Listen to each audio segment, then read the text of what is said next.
Bismillahirrahmanirrahim. Assalamualaikum warahmatullahi wabarakatuh. Salam kebajikan dan jaga kesehatan selalu.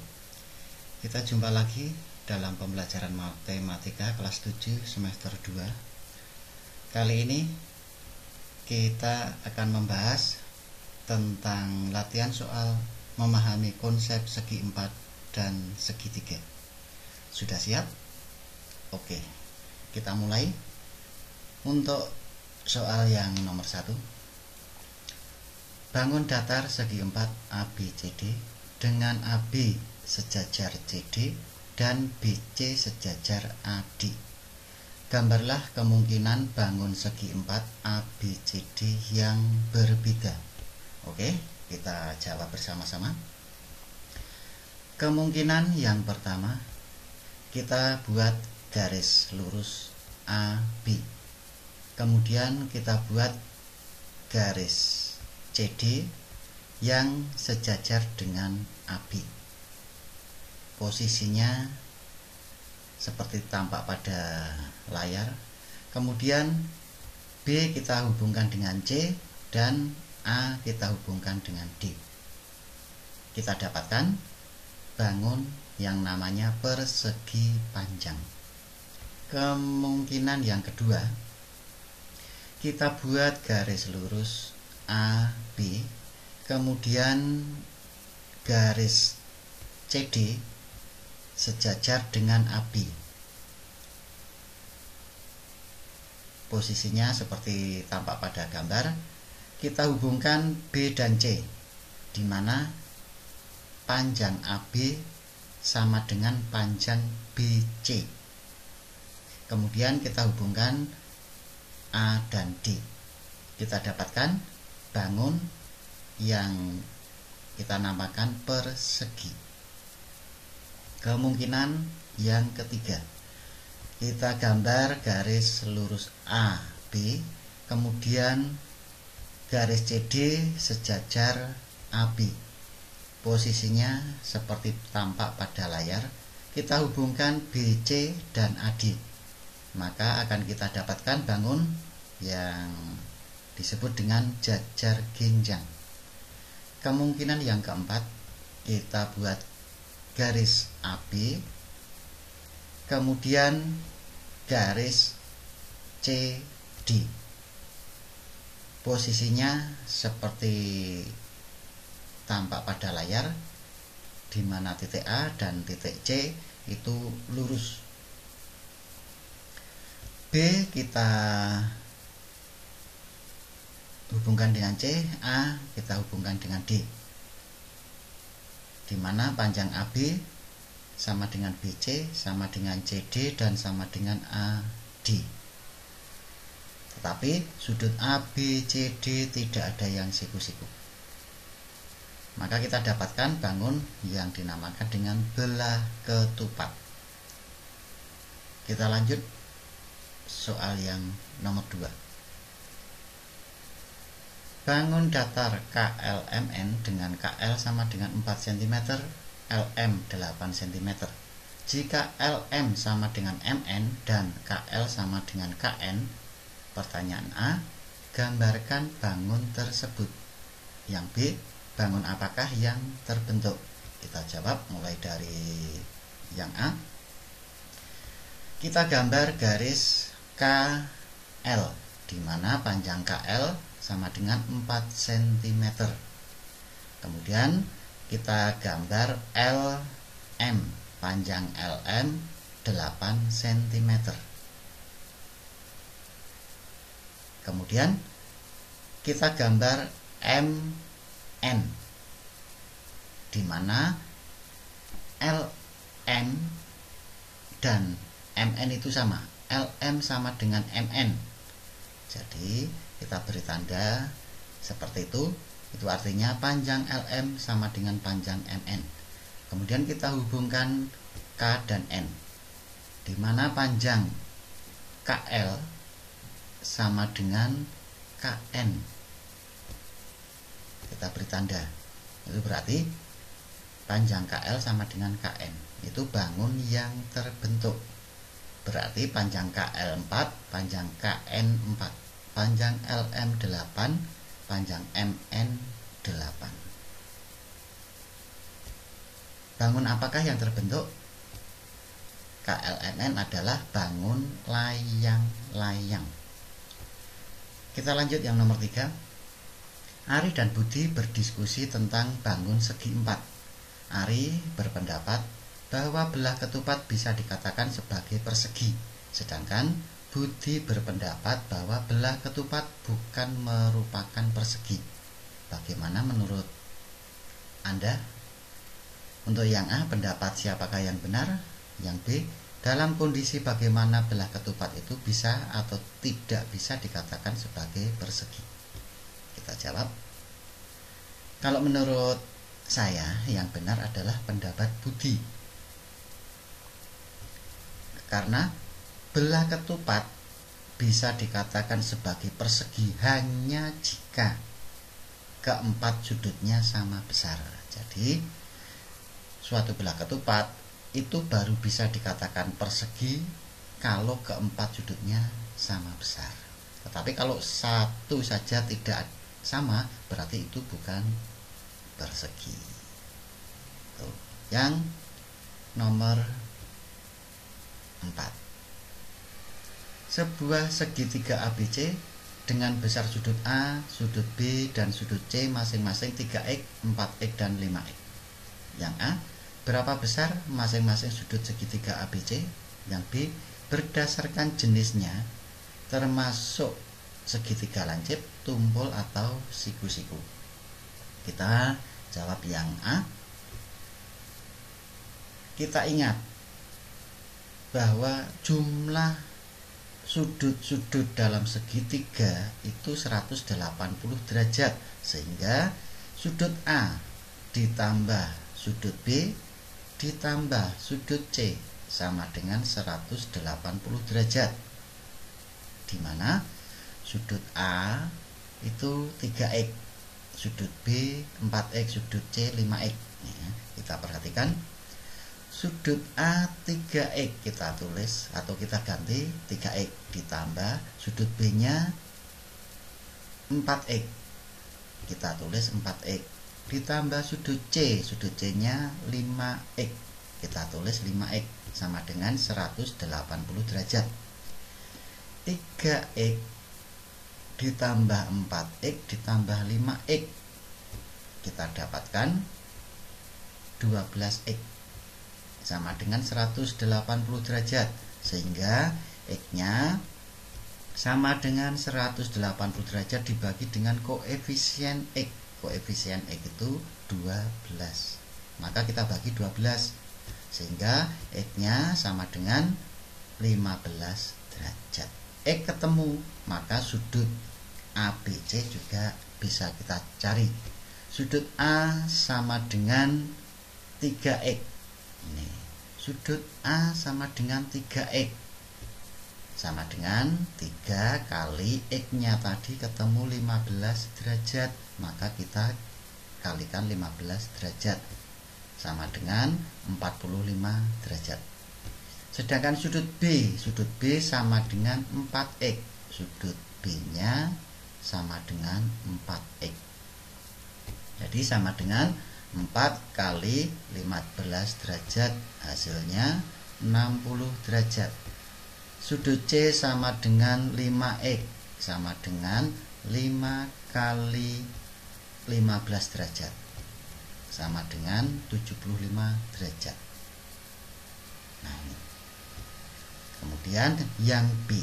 Nah, yang B kalau kita lihat sudut A, sudut B, dan sudut C tidak ada yang siku-siku atau tidak ada yang 90 derajat. Berarti bukan segitiga siku-siku. Bukan segitiga siku-siku. Kemudian tidak ada yang lebih dari 180 derajat. Karena tidak ada yang lebih dari 180 derajat, maka bukan segitiga tumpul. Berarti jawabnya, karena besar sudut ABC kurang dari 180 derajat dan tidak ada yang 90 derajat, maka ABC adalah segitiga lancip. Yang nomor 5, diketahui gambar bangun seperti tampak pada layar. Disuruh menentukan hitung luas bangun berikut. Luas bangun. Nah, kalau kita perhatikan, bangun ini terdiri dari dua macam bangun, yaitu bangun trapesium yang ABCD ini trapesium, kemudian yang DEFC atau CDEF ini layang-layang. Maka kita cari untuk luas trapesium ABCD. Trapesium ABCD yang berwarna hijau ini itu tingginya sama dengan, nah ini ada tanda strip ya, strip warna biru, ini ada strip warna biru. Nah, ini artinya setiap yang ada tanda strip itu panjangnya 5 cm ya, jadi panjangnya sama 5 cm, sehingga tinggi trapesium ini juga 5 cm. Kemudian dua garis sejajar pada trapesium, yaitu garis AD dan BC, panjangnya sama dengan 25 cm dan 15 cm. Sehingga luas trapesium sama dengan rumusnya jumlah garis sejajar dibagi dengan 2 dikalikan tinggi, sama dengan jumlah garis yang sejajar itu 25 cm dan 15 cm. Jadi 25 ditambah 15 dibagi 2 dikalikan tingginya tadi 5 cm, maka kita kalikan 5, jadi sama dengan 100 cm persegi. 25 ditambah 15 40 dibagi 2 20 dikalikan 5 100, jadi 100 cm persegi. Kemudian bangun yang kedua yaitu layang-layang. Untuk menghitung menghitung luas layang-layang harus tahu diagonal 1 dan diagonal kedua, panjangnya harus tahu. Diagonal yang pertama atau D1 sama dengan, nah itu panjang, misalkan yang diagonal pertama yang CE, C sampai E. Nah, C sampai E itu berarti ini yang sebelah kanan 5, yang sebelah kiri juga 5 karena tandanya sama, berarti C sampai E panjangnya 10, sehingga D1 sama dengan 10 cm.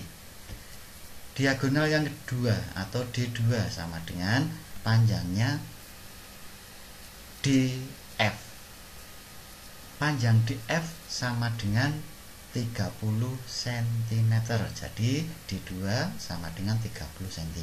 Sehingga luas layang-layang sama dengan rumusnya D1 kali D2 dibagi 2. Sama dengan D1-nya 10 dikalikan D2-nya 30 dibagi 2. Hasilnya 150 cm persegi. Jadi luas bangun tersebut sama dengan luas trapesium ditambah luas layang-layang.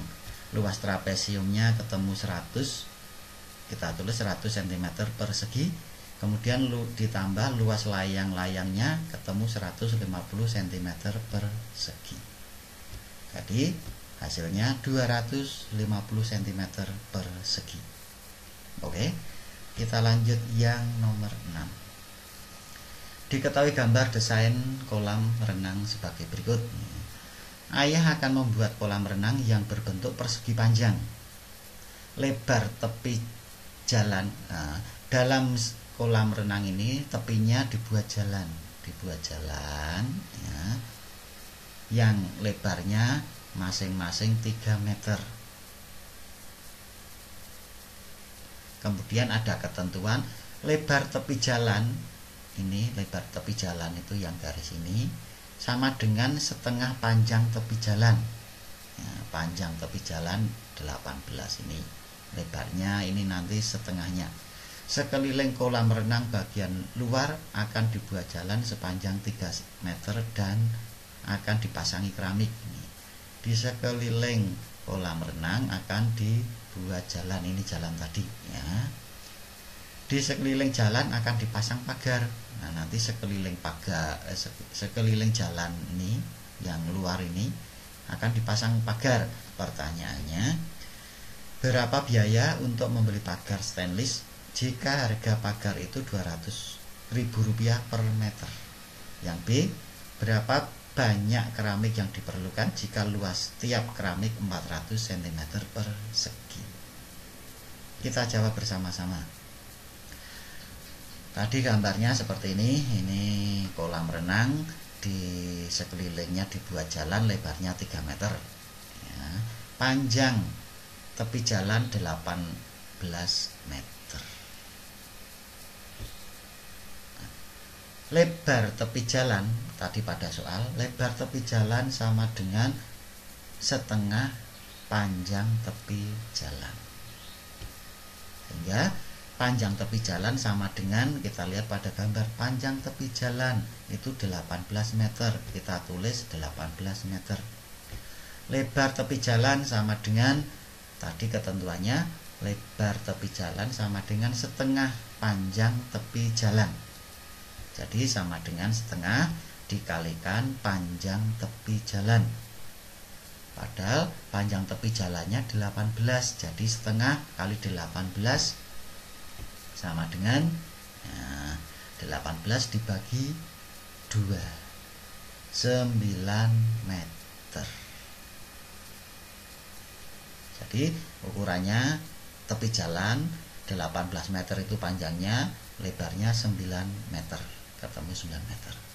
Kemudian ukuran kolam, panjang kolam sama dengan panjang kolam itu sama dengan panjang tepi jalan 18 nanti dikurangi bagian kiri itu 3 meter. Tuh. Jadi dikurangi 3 meter. Dikurangi lagi bagian kanan.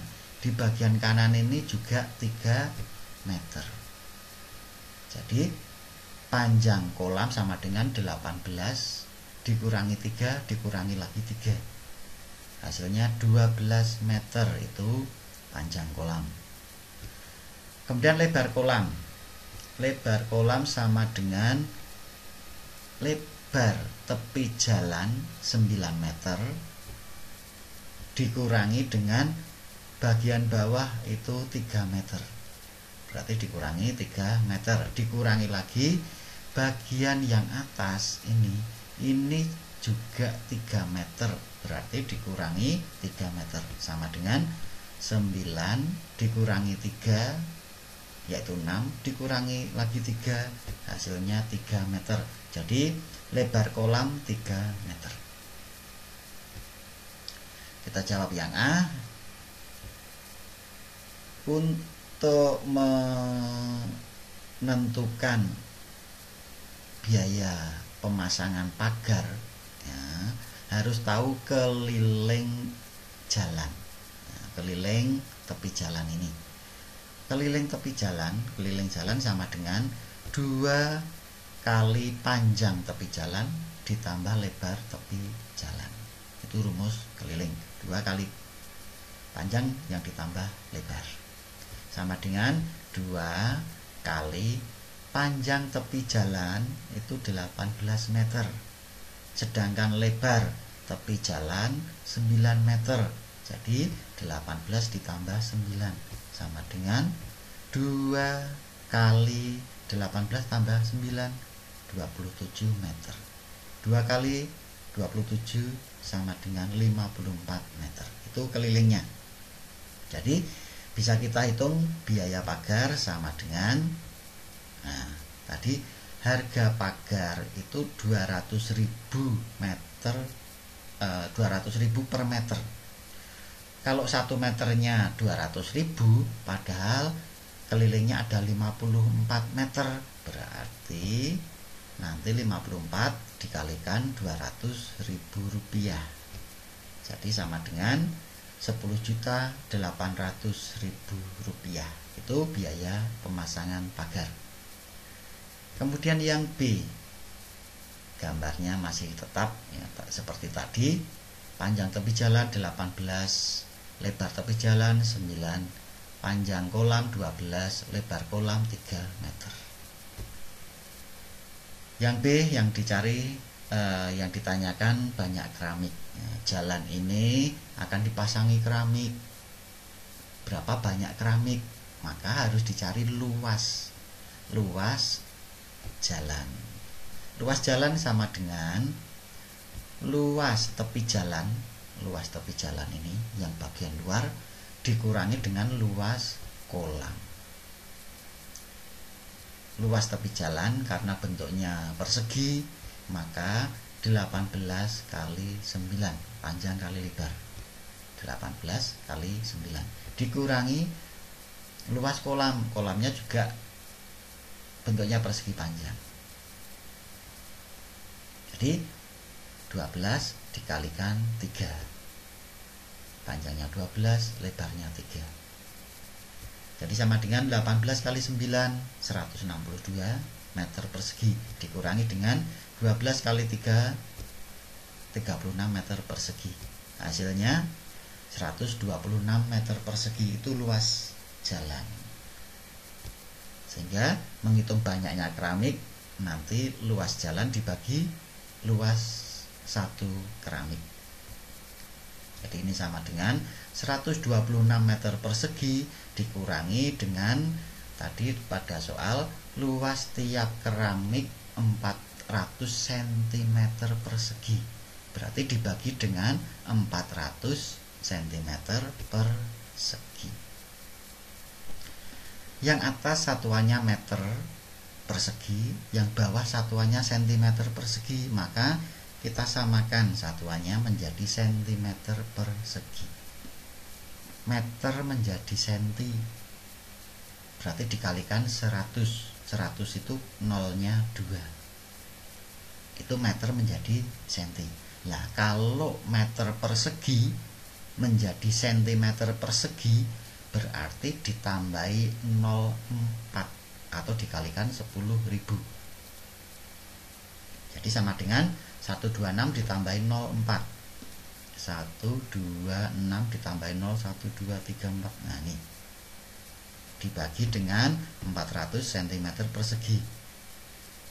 Yang bawah ada 02, berarti kita coret 02. Cm persegi kita coret, sama-sama ada cm persegi. Jadi masih 12600 dibagi 4.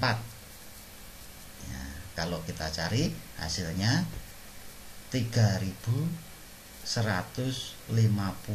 buah. Jadi banyaknya keramik yang dibutuhkan itu ada 3150 buah. Oke? Iya. Kalau belum begitu paham, kalian ulangi lagi, kalian simak video ini. Terima kasih atas perhatiannya. Saya akhiri. Wassalamualaikum warahmatullahi wabarakatuh.